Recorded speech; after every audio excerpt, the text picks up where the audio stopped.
Ya, Assalamualaikum warahmatullahi wabarakatuh. Saya didampingi oleh Pak Raden dan Pak Wahyu dan Pak Haryo.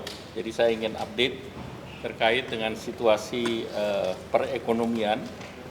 Kita lihat dalam beberapa hari yang lalu secara politik, geopolitik relatif melandai. Artinya walaupun rupiah terdepresiasi 5,16% year to date ke level 16.235, namun kalau kita bandingkan dengan regional, jadi ini pressure-nya bukan hanya ke Indonesia tapi regional. NT Taiwan terdepresiasi lebih dalam 5,95%. Kemudian won Korea Selatan juga terdepresiasi 6,62%. Kemudian baht Thailand juga 7,78% dan Jepang pun yen terdepresiasi 8,83. Jadi Indonesia relatif fundamental cukup bagus. IHSG walaupun turun sedikit ke 7.072, namun lebih baik dari Hong Kong dan Thailand. Hong Kong minus 3,14, Thailand 4,78.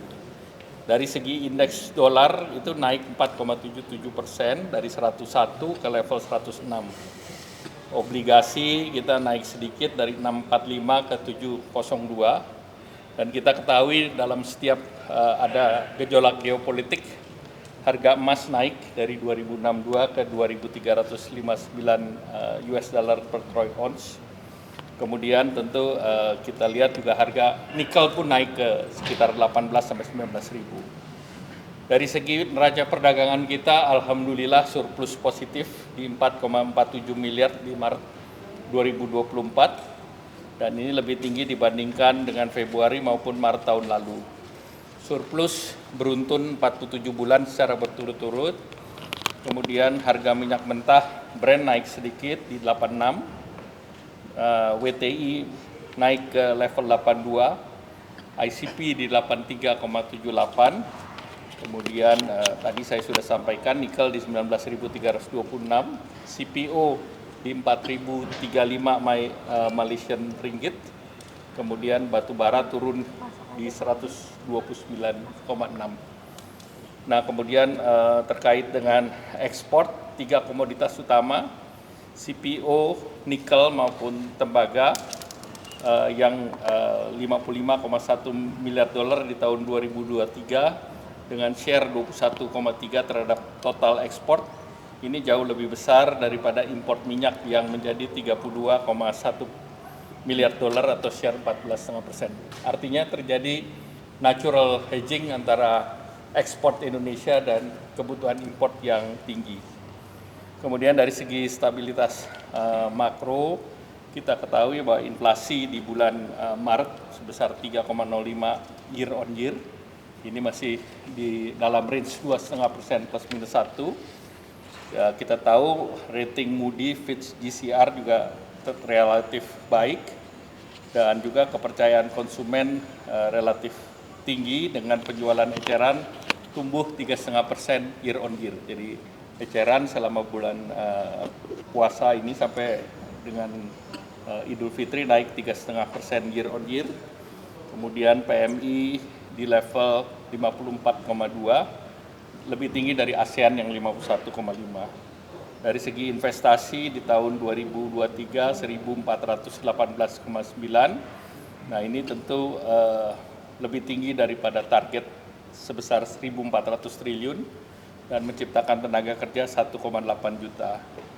Kondisi perbankan kuat, rasio dari alat liquid maupun atau non-core deposit dan dana pihak ketiga masing-masing di atas 50% dan 10%. Capital adequacy ratio masih baik, 27,72%. Secara historis, posisi devisa netonya 1-5%. Dan utang luar negerinya sekitar 6% dari total kewajiban perbankan dan falas 15% dari kredit. Jadi falas pun relatif prosentasinya jauh lebih kecil dibandingkan dengan total kredit falas. Kemudian tentu beberapa hal yang pemerintah terus menjaga yaitu cash ratio dan hedging ratio.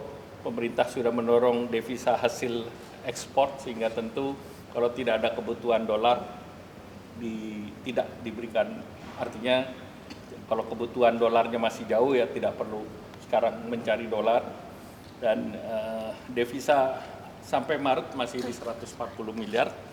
Kemudian juga kita terus dorong LCT, local currency transaksi, dengan Satgas Nasional LCT.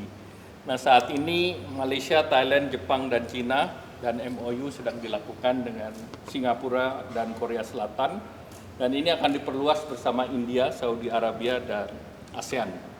Jadi itu hal-hal yang dilakukan untuk memitigasi gejolak yang ada di geopolitik ini. Ada pertanyaan?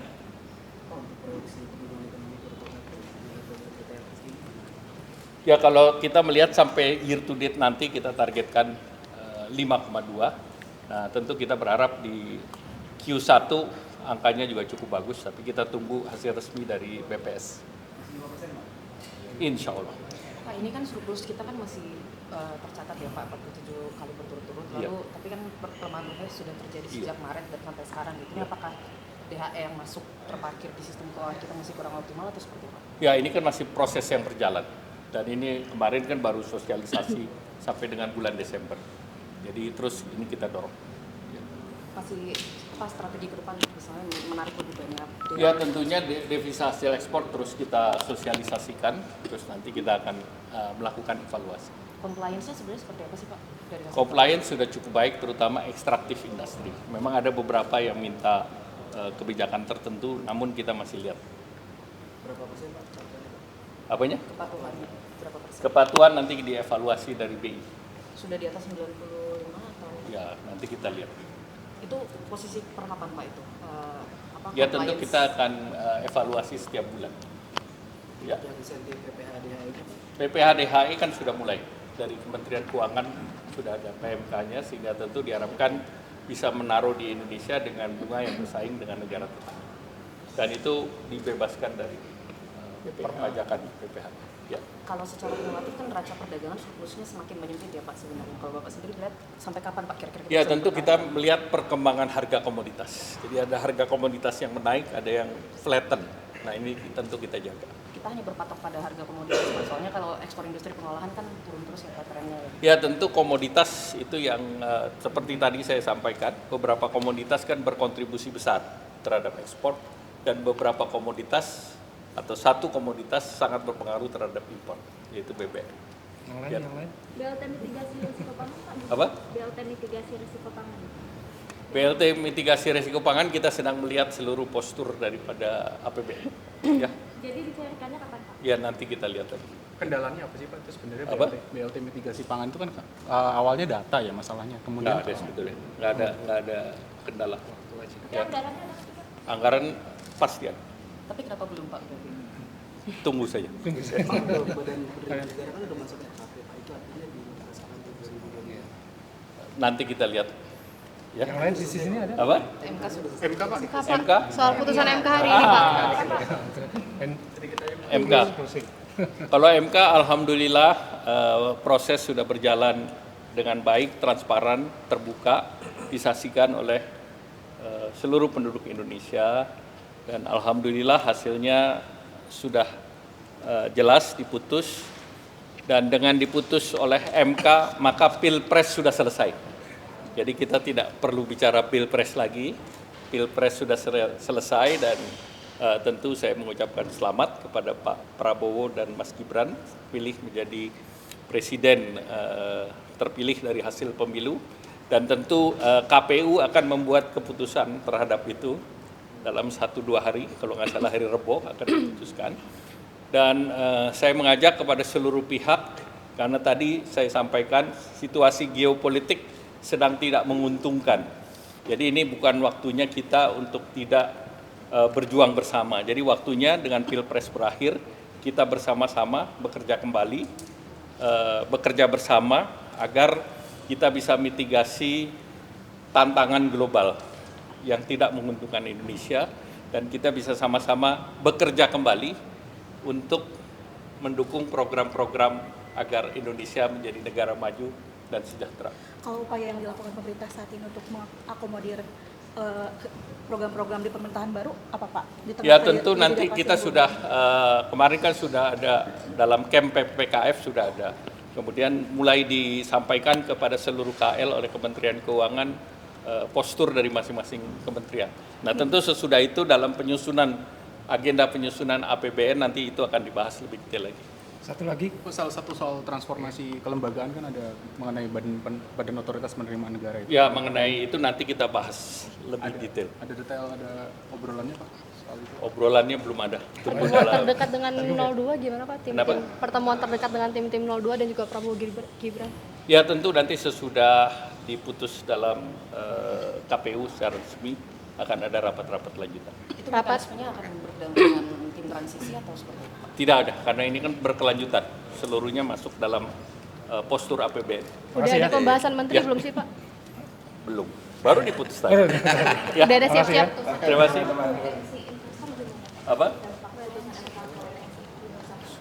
MK tidak wait, kalau itu investor tidak wait and see lagi karena sudah ada pengetokan, sudah ada keputusan.